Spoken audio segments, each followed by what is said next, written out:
Tidak bosan-bosannya warga desa Citepus yang memiliki tempat usaha atau lapak di sekitar tempat yang terimbas proyek Citepus Kecamatan Palabuhan Ratu Kabupaten Sukabumi.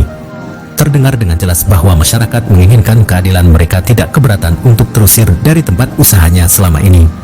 Bahkan ada yang sampai punya cucu di tempat tersebut dengan catatan ada ganti rugi buat mereka yang akan tergusur, disampaikan di depan pendopo Kabupaten Sukabumi pada hari ini Selasa tanggal 6 Agustus 2024.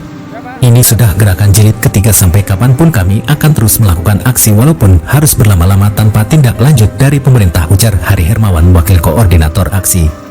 Kami tidak hanya memikirkan diri sendiri tapi juga keluarga-keluarga yang telah tinggal di sini selama 30 tahun tanpa rumah tapi kini terancam diusir.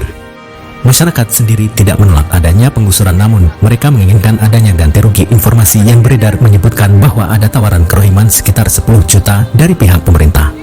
Namun Kepala DLH membantah adanya dana kerohiman dan menyebutkan bahwa dana tersebut seharusnya dikeluarkan oleh investor. Kalau investor tidak mau mengeluarkan dana, kenapa pemerintah tidak menggantinya, tambah Hermawan. Menurutnya ada kontribusi yang dibayarkan oleh warga untuk parkir yang mencapai puluhan juta rupiah setiap tahunnya. Namun dana tersebut diklaim masuk ke kas daerah, bukan ke DLH.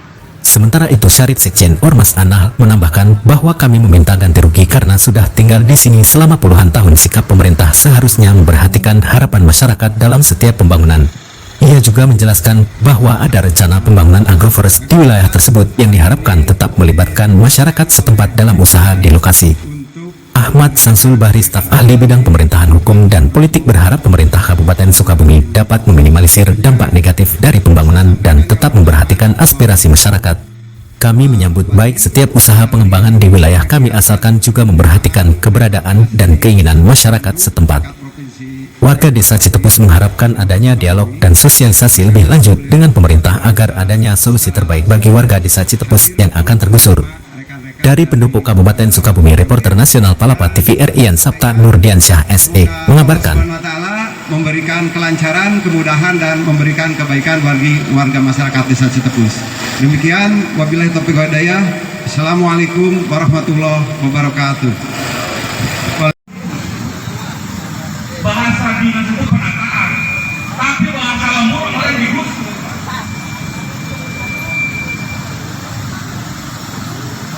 Bahasa dinas, bahasa pejabat, bahasa pemerintah, penataan. Di penataan ada proyek. Proyek itu bernilai, nilainya makan. Tapi lihat Pak, di sana itu yang sudah bahkan sudah punya cucu. Tempat usaha juga yang layak, apalagi yang sudah tersebar kepada publik di sebuah surat kabar media bahwa Kepala Dinas DLH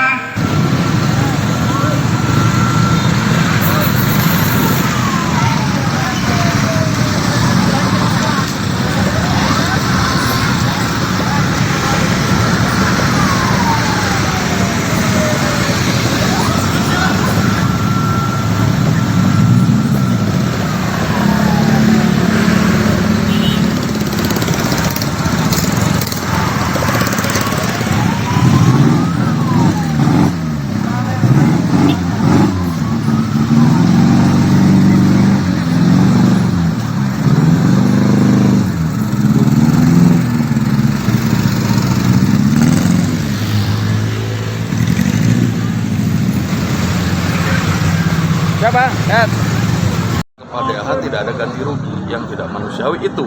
Kalau untuk tempat yang layak kita juga nggak tahu di mana tempat tinggal yang layaknya, di mana tempat usaha yang layaknya. Terus ini udah gerakan yang jilid ketiga gitu. Sampai kapanpun kita akan terus melakukan aksi. Sampai kapanpun, walaupun harus berlama-lama mereka tidak ada gerakan atau tidak ada tindak lanjut, ya kita akan terus seperti ini karena ini menyangkut hajat hidup orang banyak, bukan saya saja tapi di sana ada sebuah keluarga yang punya anak cucu yang sudah 30 tahun gitu kan, nggak punya rumah tapi mau diusir begitu saja kan nggak logis gitu ya, nggak masuk di akal dan nggak punya hati nurani gitu kalau menurut saya. Artinya bahwa masyarakat sendiri tidak menolak adanya penataan atau penggusuran ya, tapi adanya ganti rugi. Nah, kabar yang tersiar kan ada kerohiman juga yang ditawarkan oleh pihak pemerintah. Itu seperti apa yang didengar oleh warga? Ya, pihak ada seorang oknum dari ASN ya yang mengatakan itu ada kerohiman 10 juta. Ini lagi ditelusuri dia jabatannya seperti apa, tapi itu pure adalah dari informan kita. Nah, tetapi kepala dinas di sini tidak ada yang namanya dana kerohiman. Kan gini, mereka tidak mengeluarkan dana kerohiman, itu yang mengeluarkan ada investor, gitu kan? Investor ini mau nggak dia mengeluarkan dana? Kalau nggak mau, kenapa pemerintah aja yang nggak ngeluarin dana kerohiman, kan gitu? Ya, mereka kan bapak kita, sedangkan kita di sana. Nah, kalau mau tahu di sana itu selalu setor parkiran sampai puluhan juta setahun 3 kali. Ke siapa itu? Ke BKSDA. Artinya ada kontribusi ya dari Iya, masyarakat juga. saya nanya ke lawyer, ke perangkat hukum yang paham itu, nggak ada yang namanya harus setor ke Dinas Lingkungan Hidup. Tapi mereka menampis itu setor ke kas daerah. Nah, parkiran itu kalau dari ketika rame di pinggir pantai itu sampai puluhan juta. Makanya kalau mereka ini alasan mereka adalah retribusi ataupun PAD, itu kan sudah ada PAD, ya, gitu.